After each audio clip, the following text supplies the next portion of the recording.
I've been excited for this day. It marks the first summer tour of the new farm. Now, it's nothing like special or big or grand, but it's definitely progress, so I'm excited to show you it. So let's start at the front. Very front of the property, it is east facing, and we've literally done nothing to it except for the bare minimum of maintenance. I haven't planted anything or even really plucked any weeds out of those front beds. I have noticed there were these sweet little grape hyacinths that popped up during the spring but have since fizzled out. There's this really pretty sedum. I'm gonna try to pull it up and repot it, propagate it, because I hear that sedum is a really good filler, like for foliage in bouquets, and I guess they're pretty easy to propagate, so I'm gonna give that a whirl.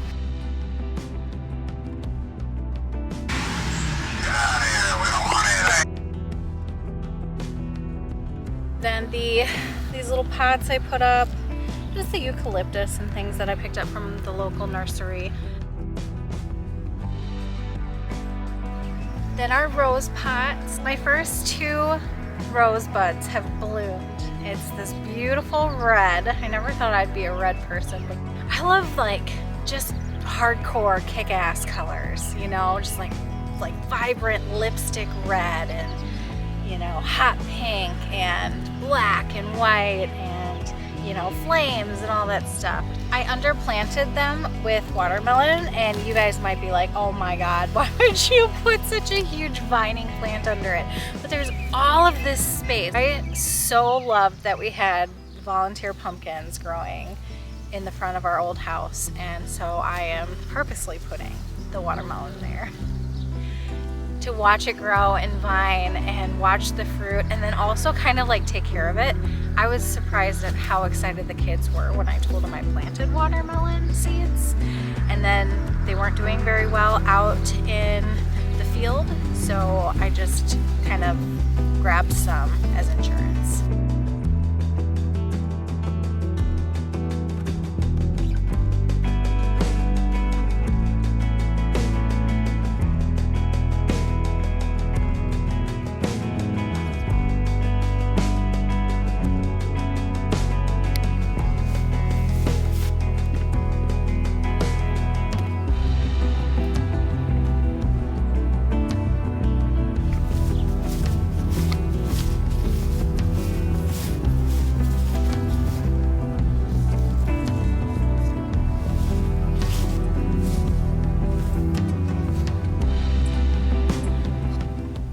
Oh yeah, over there is where we planted up the rhododendron and the 3 hellebores. So they've all since fizzled out, but we can take a quick peek.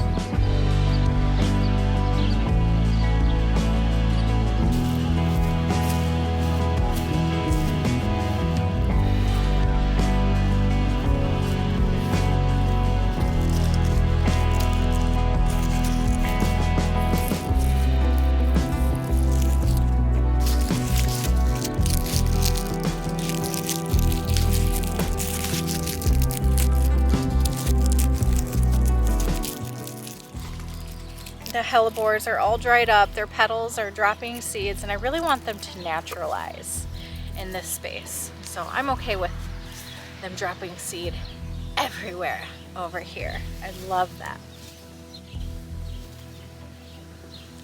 All right, we'll head over to the greenhouse garden. Hopefully at some point, eventually, this will be where my beautiful glass greenhouse is, but until now, this is what we've got.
I love how pretty they're a royal burgundy green bean. So they are purple, but when you cook them, they turn green. And they have really pretty amethyst colored blooms in their stems. Oh, they're just so pretty. I want to put them everywhere. All the tomato plants are looking really healthy, including the seedling tomato plants. I think I'm gonna weed whack some more of the field and pop those out there since I have so many extra.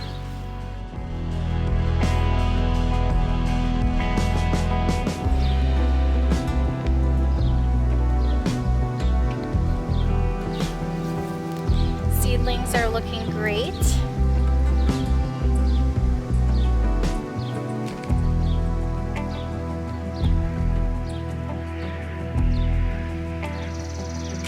And then my tomatoes, this one is the Cherokee Purple. I heard that cherry tomatoes are your first tomatoes to usually ripen. And then it's the Roma, and then it's the slicer. But this Cherokee Purple has taken off, and it's got little tomatoes already, and it is my favorite tomato, so I'm very excited.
Sun sugars have been the slowest to put on growth, but they're still happening, so that's okay.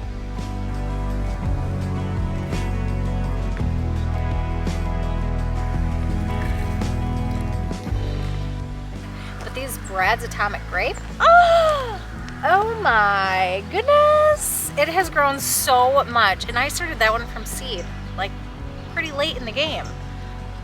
Just wild. And then this calendula that I co-planted it with is like huge, and all the other calendulas are tiny, but then the tomato plants are big. So, I don't know, just odd. I'm here for it, whatever. It can do its thing. I'd love to see some flowers and tomatoes. So yeah, we're just kind of seeing how they all do.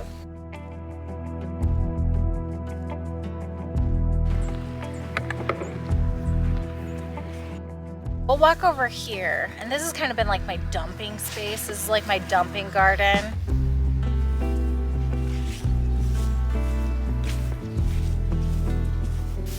So all of the extra kale, strawberries, I planted some cheap asparagus out here, extra basil plants, and extra sunflowers from the kids for Mother's Day, along with some lavender just to get it started somewhere, and some milkweed.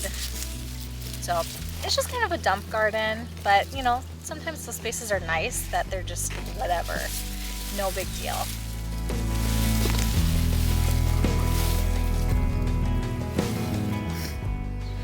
And right behind it is the pumpkin alley. So there's this huge part that's like weeds, and that is where I planted the zucchini. And I've been trying my hardest to weed whack and keep the weeds down, but this section has been neglected. There's some onions planted in there as well.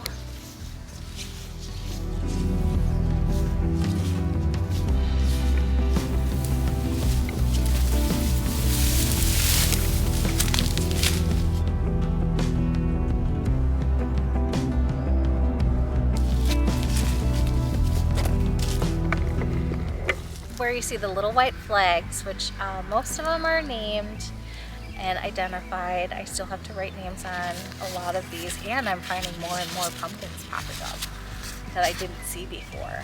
But these are all the pumpkins, the squash, and the watermelon.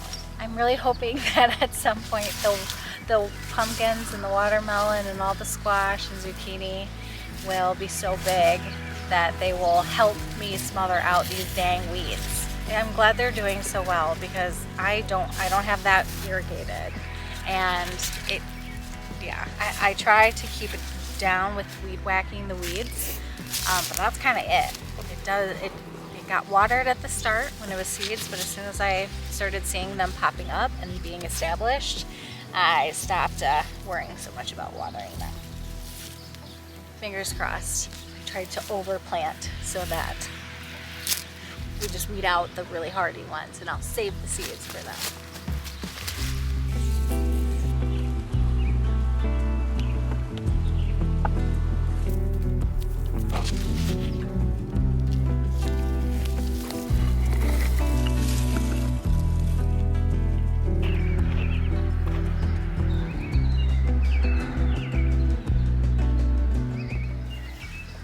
But yeah, that's my garden. Those are my field notes. The beginning, how exciting. So after this, it'll be like cutting flowers and picking cherry tomatoes and, you know, ditching zucchini on people's porches. All right, well, that is all, folks. Thanks for hanging out with me, and I'll see you next time. Bye.